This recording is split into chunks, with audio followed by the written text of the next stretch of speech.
Merhaba arkadaşlar, kanalıma hoş geldiniz.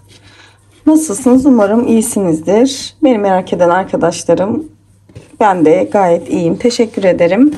Şimdi arkadaşlar, bir önceki videoda bu çapraz model çantayı yapmıştık biliyorsunuz. Ölçüleri vesaire zaten o videomda mevcut. Şimdi ben çantamı astardan önce fermuar uygulaması yapıyorum. Bunu da yaparken sizinle paylaşmak istedim. Burada benim dikkat ettiğim konular şu şekilde arkadaşlar. Çantamın ne renkte aksesuar çalışacaksa, mesela gold renk aparatlı bir aksesuarsa fermuarımda o renk seçmeye dikkat ediyorum ve fermuarımı çantamla uyumlu seçmeye çalışıyorum. İçinin astarını da yani fermuarda uyumlu seçmeye çalışıyorum arkadaşlar. Burada bakın, bende bir metalik fermuar var. Siz isterseniz plastik de yapabilirsiniz. Burada dediğim gibi önemli olan çantanızla uyumlu olması renginin. Şimdi arkadaşlar, bu şekilde bakın, kenarlarından biraz taşmış şekilde uzunlukta bir fermuarım var. Şimdi arkadaşlar, şöyle misinalı iple ben elimde dikiyorum fermuar çantama. Çok soran arkadaş olduğu için nasıl dikiyorsunuz fermuar diye, hazır yaparken sizleri de çekmeye çalışacağım. Dediğim gibi tamamen kendimce yöntemle bunu yapıyorum. Arkadaşlar bakın. Şimdi çantamız bu şekilde. Ben fermuarı çalıştıktan sonra üstüne astarı dikiyorum ve fermuarı arada kapatıyorum arkadaşlar. Astarı sonradan monte ediyorum çantama. Önce fermuar dikiyorum. Sonra astarı dikiyorum. Bakın, şimdi şurada zaten bir fazlalığımız var biliyorsunuz. Bakın, fazlalık bırakmıştık. Fazlalık var. İçeride durabilir. Sıkıntı yok. Şimdi arkadaşlar, hiç fermuarımı açmadan ben öncelikle şöyle bakın, kenar kısımlarından oturtuyorum. Kendime de bir hiza alıyorum. Yani burada görüyorsunuz sık iğne sıraları var. Şöyle eşit olacak şekilde. Şöyle küçük mandallarım var. Şöyle önce göz kararı bunu bir tutturuyorum mandallarımla. Bir de diğer uç kısmından doğru tutturuyorum. Bakın. Ve dediğim gibi şurada hizamı kaybetmemeye çalışıyorum. Fermuarınızı bu arada ne kadar gergin tutarsanız, yani potluk vermeden, özellikle metal diş fermuarlarda bu çok önemli. Plastik dişlerde çok önemli olmuyor. Onların yapımı, kullanımı daha kolay. Ama metal diş fermuar yapıyorsanız arkadaşlar, mutlaka gergin olması şart. Çünkü bu sefer dalgalanıyor ve kapatırken takılıyor arkadaşlar. O yüzden buna dikkat ediyoruz. Bakın, yaparken de tabii ki ben bunu elimi düzelteceğim ama kendimi şöyle bir hizalama yaptım. Bakın, şimdi şuradan kapanınca, hatta şöyle göstereyim, kapanınca fermuarımız dikilince çok dışarıda kalmasını istemiyorum. Hafif içeride, bu oya kısmından hafif içeride kalmasını istiyorum. O şekilde bir monte yapacağım. Şöyle aşağı doğru tutturuyorum arkadaşlar. Dediğim gibi hizalıyorum.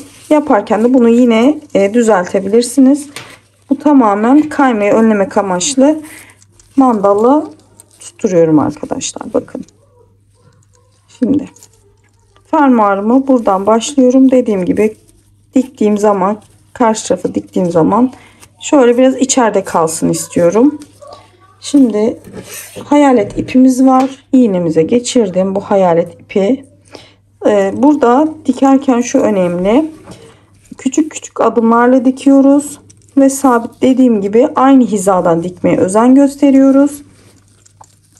Zaten bunu astarı da dikerken üstüne astarı da monte edeceğimiz için bir kat daha astarla birlikte dikeceğiz. Sağlam oluyor oldukça, merak etmeyin. Ama büyük büyük değil arkadaşlar. Dediğim gibi küçük küçük. Şimdi buradan başlıyorum arkadaşlar. Şu uç kısmını sonra dönüşte ve hatta astarı da yaparken tekrar uç kısmını düzenliyorum ben. Şimdi arkadaşlar, burada dediğim gibi şöyle ipimi dış taraftan da görünmeyecek şekilde, yani böyle kocaman kocaman değil, minik minik hareketlerle çantamı tutturmaya başlıyorum arkadaşlar.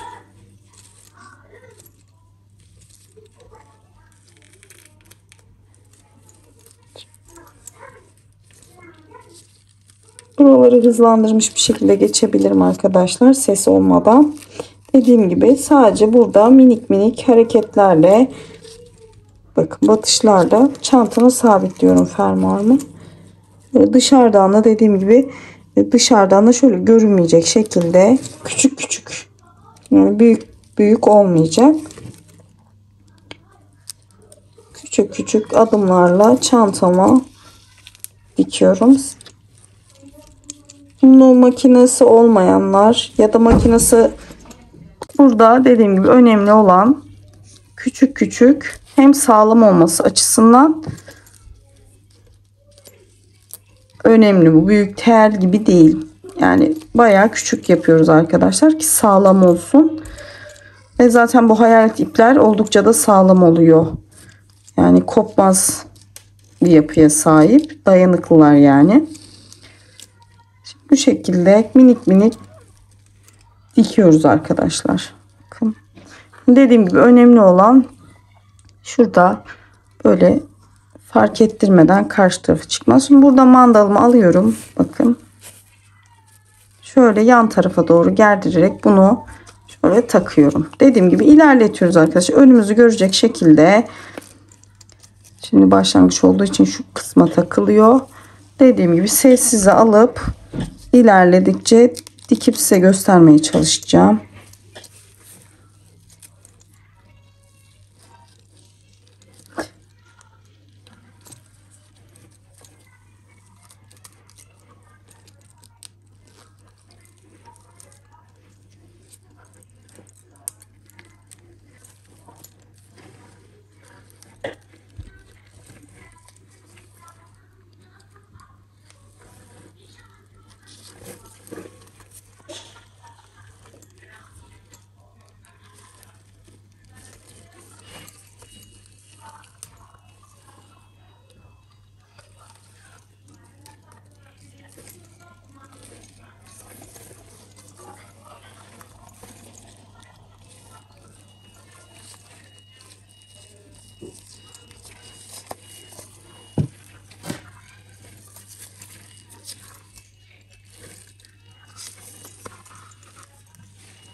Şimdi arkadaşlar dediğim gibi şimdi şuraya kadar aynı şekilde elimizde gerdirerek minik minik boşluklarla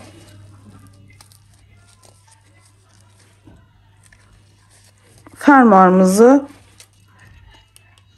birleştireceğiz. Sonra karşı tarafa geçeceğiz arkadaşlar. Şimdi ben bu sıra sonuna kadar dediğim gibi aynı hizayı kaçırmadan, bakın şurada hizalama yapıyoruz. Bu hizayı kaçırmadan sıra sonuna kadar dikiyorum. Evet arkadaşlar, bakın bunu diktim. Şimdi bu tarafını açmamıştım biliyorsunuz fermuarı. Şimdi bu tarafını dikeceğim arkadaşlar. Bunda da bakın şöyle biraz açıyorum yavaşça. Bu tarafını kendime doğru çeviriyorum. Bunu isterseniz şöyle, ben bu şekilde ayarlıyorum. Dediğim gibi kendi yaptığım yöntemi gösteriyorum. Şöyle köşe kısmını bakın ayarlıyorum. Karşıyla aynı denk gelecek. Şöyle ayarladıktan sonra hafifçe açıyorum. Ve şuradan tutturacağım arkadaşlar. Dediğim gibi bu fermuarın gergin olması gerekiyor. Plastik dişli fermuarlarda bu sorun olmuyor. Ama metalik fermuarlarda bu sıkıntı var. Ne kadar gergin dikerseniz o kadar sonuç güzel olur. Şimdi arkadaşlar şöyle yavaşça açtım. Şöyle mandalımı da şu şekilde kaydırıyorum. Bakın şöyle eşit olacak derecede. Şimdi kenar kısımları sonra elimle düzelteceğim ama öncelikle şuradan bir tutturuyorum arkadaşlar ki başlangıcımdan kaymasın. Şimdi burayı da çıktı. Böyle tutturuyorum.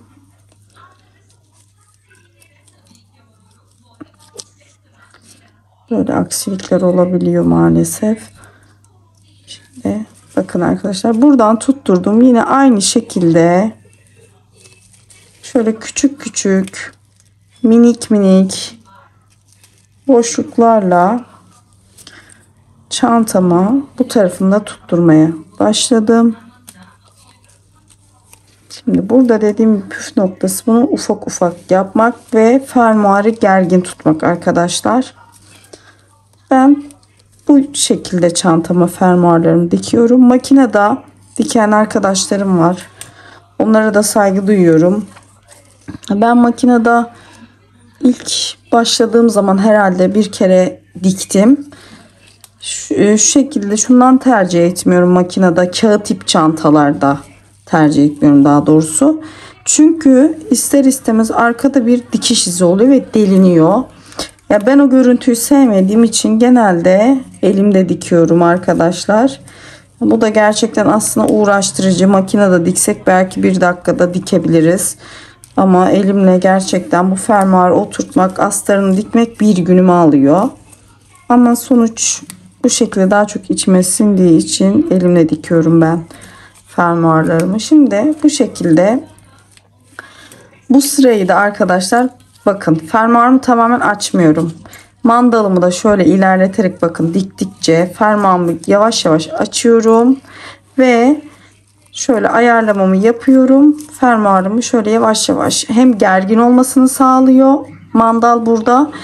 Bu fermuarı da o yüzden açmıyorum. Hani potluk olmasın, gergin olsun diye. Bu şekilde tutturarak çantama sabitleyeceğim. Dediğim gibi bir katta zaten astarımı dikerken de bu şekilde dikim yapıyorum. Çift kat dikmiş oluyorum bunu çantaya. O yüzden gayet sağlam oluyor. Şimdi yavaş yavaş ilerleterek bu kısmını da dikeceğim arkadaşlar. Şu uç kısmını birleştirmeyi gösteririm size.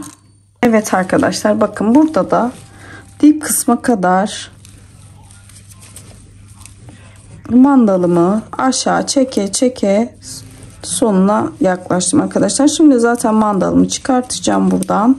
Gerisini zaten artık elimle yapacağım. Bakın fermuarım burada. Bakın. Şöyle köşe kısmını da şöyle elimle ayarlayıp dikeceğim. Dediğim gibi bu köşe kısımlarını astarı dikerken de ayarlıyorum ben en köşe kısımlarını. Orayı bir sabitliyorum. Şimdi elimle şu şekilde bakın gerdiriyorum.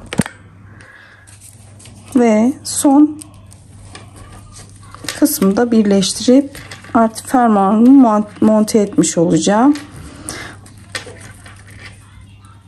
Bunu da yaptıktan sonra astar kısmına geçeceğim arkadaşlar. Onu da eğer dediğim gibi vakit fırsat bulabilsem, kanalımda zaten clutch çanta için astar yapımı var. Oradan bakabilirsiniz. Mantığı da anlattım orada nasıl yaptığımı. Aynı şekilde ölçüye göre çantamı koyuyorum astarımın üstüne. Kenarlardan birer santim boşluk bırakarak kesiyorum. İç cepte çalışıyorum. Önce cebi dikiyorum arkadaşlar. Ondan sonra cebi astarıma monte ediyorum ve kenarlarından dikiyorum. Ve bu clutch çantaların astarları normal çantalara göre bir tık daha kolay oluyor. Evet arkadaşlar bakın. Şimdi şu köşe kısımları kaldı. Bunu da dediğim gibi şöyle elimle iyice sabitliyorum. En sonda köşe kısımlarını ayarlayacağım. Burada da dediğim gibi astarı da iyice içine oturttuktan sonra bir sabitleme yapıyorum arkadaşlar. Ben bu şekilde fermuar çalışıyorum. Başka yöntemler de vardır. Eminim arkadaşlar yapmıştır YouTube'da. Benim yaptığım yöntem bu. Bunu da bana çok sordukları için Instagram sayfamdan oldukça talep aldım. Fermuarlarınızı nasıl dikiyorsunuz? Ben de fırsat bulmuşken, bunu da fermuar dikecekken sizinle paylaşmak istedim. Bakın arkadaşlar köşeye kadar geldik. Şimdi burada ipimi kesmeyeceğim. Önce bir fermuarımı kapatacağım. Bakacağım bir kontrol amaçlı. Dediğim gibi bu köşe kısımlarını ayarlıyorum. Bakın arkadaşlar, bakın. Şöyle. Şimdi dediğim gibi astarı da direkt bu dikişlerin üzerine doğru getiriyorum, monte ediyorum. Buradaki dikişler görünmüyor arkadaşlar. Şöyle biraz kaldırayım. Bakın dediğim gibi şurada küçük bir ipim var. Bunu da temizleyeceğim. Şimdi bakın fermuarımızı kapatalım. Arkadaşlar metalik dişli fermuarda biraz dalgalanma oluyor. Yani bunu engel olamıyoruz. Ama biz elimizden geldiğince dediğim gibi gergin dikmeye çalışıyoruz. Özen gösteriyoruz. Bakın sorunsuz bir şekilde kapanıp bir de açalım. Açılıyor. Şimdi dediğim gibi astarı ben burada üst tarafa doğru dikeceğim. Yani burada bu fermuar detayı görünmeyecek. Bakın arkadaşlar. Umarım fermuar dikiminde yardımcı olabilmişimdir sizler için de. Beni izlediğiniz için teşekkür ederim arkadaşlar. Kanalıma abone olup ücretsiz bir şekilde beni desteklerseniz çok mutlu olurum. Yapacak olan arkadaşlara şimdiden kolay gelsin diyorum. Eğer sorunuz varsa bana Instagram adresinden DM'den de ulaşabilirsiniz. Orada daha aktif oluyorum. Daha çabuk görebiliyorum. Dediğim gibi umarım beğenmişsinizdir arkadaşlar.